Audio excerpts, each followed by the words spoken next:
Азыр түндөсү мына кечки өзгөн. Азыр мына Талант Сагынбаев бүтүргөн жерге келдик. Бүтүн бир килездеп келе албай жүрдүк эле. Газондор аябай сонун болуп калыптыр. Тепселегенге болбойт. Гүлдөр да аябай сонун экен. Ошо мунаранын эмелери түшө баштаптыр. Краскалар. Жаш балдар түшүрүп коюшканбы, жагындай. Эми жаш балдар түшүргөн болсо, адамдар түшүргөн болсо, бул ушунчалык караң адамдар да.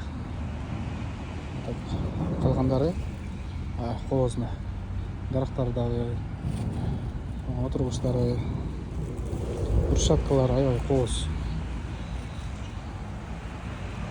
Мына дарактар да аябай сонун экен. Баары турат. Иншалла ушуну нары жагын ушул повороттогу светофорго чейин чыгарып берсе,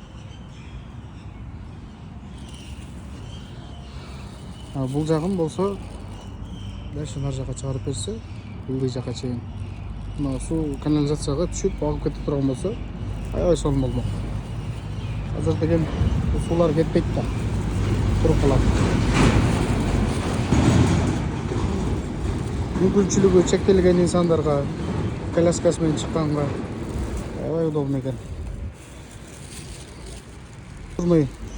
Урналар аябай кооз, бардык жерде бар турат. Ушундай болсо, өзгөнүбүздүн бардык жерлери ушундай условия менен болсо, кечинде айланып жүрсөң дагы өзүнчө бир керемет да. Мына үйдө аябай жакты. Өзүм сварка менен алек болгон үчүн бул үйдө аябай жактым. Сонун көрүнөт экен.